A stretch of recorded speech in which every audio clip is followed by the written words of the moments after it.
जैसा कि हम सभी जानते हैं कि दशहरा एक ऐसा त्योहार है जहां हम बुराई पर अच्छाई की जीत का जश्न मनाने के लिए मां दुर्गा की पूजा करते हैं। ये त्योहार 9 दिनों तक चलता है, जिसे नवरात्रि के रूप में जाना जाता है और 10वें दिन को विजयदशमी के रूप में जाना जाता है। हिंदू धर्म में देवी दुर्गा शक्ति, सुरक्षा, युद्ध और स्त्री के अवतार का प्रतीक है और वेदों में देवी दुर्गा को अक्सर माँ शक्ति, महिषासुर मदिनी देवी और चंडी के रूप से जाना जाता है। कई सदियों से हम पूरे देश में दुर्गा पूजा मनाते आ रहे हैं, लेकिन देवी दुर्गा की रचना से जुड़ी कहानी के बारे में बहुत कम लोगों को पता है। नवरात्रि के 9 दिनों के उत्सव के पीछे का क्या कारण है, हम दशहरा क्यों मनाते हैं, आइए इस वीडियो में हम भारतीय इतिहास के सबसे आकर्षक कहानियों के बारे में जानेंगे, जो है देवी दुर्गा की कहानी।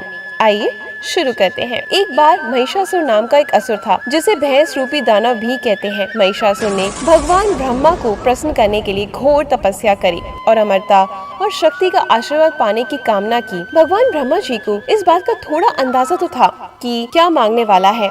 महिषासुर हाथ जोड़कर घुटनों के बल नीचे बैठा और भगवान ब्रह्मा जी से वर मांगा कि वो किसी व्यक्ति या देवता द्वारा ना मारा जाए।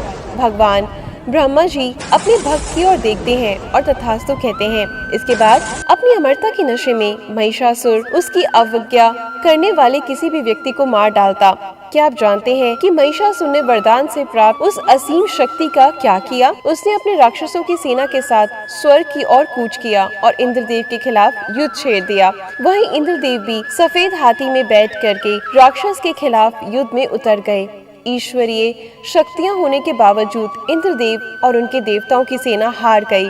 इंद्रदेव महिषासुर से युद्ध कर हार चुके थे और अब स्वर्ग पर महिषासुर का अधिकार हो गया और अब कोई भी महिषासुर के खिलाफ जाने की हिम्मत नहीं करता।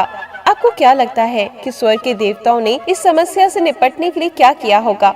सब कुछ हार जाने के बाद स्वर्ग के देवता त्रिदेव यानी भगवान ब्रह्मा, विष्णु और भगवान शिव की मदद लेने के लिए गए।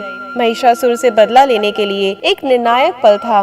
ब्रह्मांड में संतुलन बहाल करने के लिए त्रिदेव ने अपनी ऊर्जा का उपयोग 1000 सशस्त्र देवी दुर्गा, जो आदि शक्ति के अवतार हैं, उनको बनाने के लिए किया। वहाँ उपस्थित देवता देवी की आभा से चकाचौंध हो गए और सभी ने देवी दुर्गा को अपने हथियार समर्पित कर उन्हें सुसज्जित किया। भगवान विष्णु ने उन्हें शक्तिशाली सुदर्शन चक्र दिया, भगवान ब्रह्मा ने उन्हें कमंडल दिया और भगवान शिव ने अपना त्रिशूल दिया। देवी दुर्गा के पास अब सभी दिव्य विभूतियों द्वारा दिए गए शस्त्र थे और वो हिमालय के सिंह पे सवार होकर महिषासुर के राज्य की ओर चल पड़ी। उस शेर की दहाड़ इतनी विशाल थी कि समुद्र कांपने लगा, पहाड़ों से लावा बह निकला और महिषासुर भी उस कंपन को महसूस किया कि देवी दुर्गा महिषासुर के द्वार पर पहुंच गई है। पर भैंस रूपी दानव भयभीत नहीं हुआ और उसने अपनी सेना को उन पर हमला करने का आदेश दिया। इस प्रकार हिंदू पौराणिक कथाओं में लड़ा जाने वाला सबसे भीषण युद्ध शुरू हुआ। देवी दुर्गा ने अपनी आंखें बंद करी और दानव सेना युद्ध करने के लिए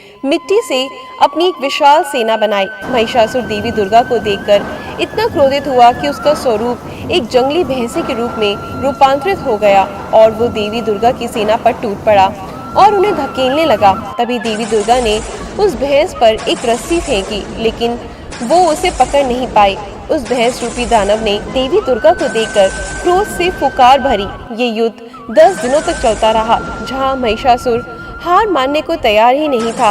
वे निरंतर युद्ध करते हुए देवी दुर्गा को क्रोध से भर और 10वें दिन देवी दुर्गा ने अपने त्रिशूल से भैंस रूपी दानव महिषासुर का सिर काट दिया, क्योंकि शेरनी ने उसके पूरे शरीर को जकड़ लिया था। इस तरह दुष्ट भैंस रूपी दानव का अत्याचार समाप्त हो गया, क्योंकि देवी दुर्गा ने धर्म को बहाल किया, जिसे आमतौर पर विजयदशमी या दशहरा के रूप में माना जाता है। यकीनन ये एक आकर्षक कहानी थी। आज हम सभी हिंदू धर्म के अनुयायी के रूप में नवरात्रि मनाते हैं और देवी दुर्गा के विभिन्न रूपों की पूजा करते हैं। एक दिन हम महिषासुर के साथ हुए युद्ध के बाद देवी दुर्गा को शांत करने के लिए नंदिनी का जाप करते हैं, क्योंकि इसमें माँ दुर्गा हमें शक्ति और समृद्धि का आशीर्वाद देती है। इस दिन को दशहरा भी कहा जाता है, जब हम रावण पर भगवान राम की जीत का जश्न मनाते हैं। हम आशा करते हैं कि ये कहानी आपको नवरात्रि और विजयदशमी के त्योहारों को समझने में मदद करेगी। नीचे कमेंट सेक्शन में जरूर बताएं कि आपको वीडियो कितना पसंद आया। अगर पसंद आया है और अगर आप ऐसी ही पौराणिक कथाएं सुनना चाहते हैं तो हमारे चैनल को सब्सक्राइब करें, वीडियो को लाइक और शेयर जरूर करें।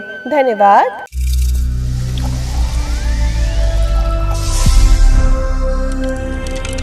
है।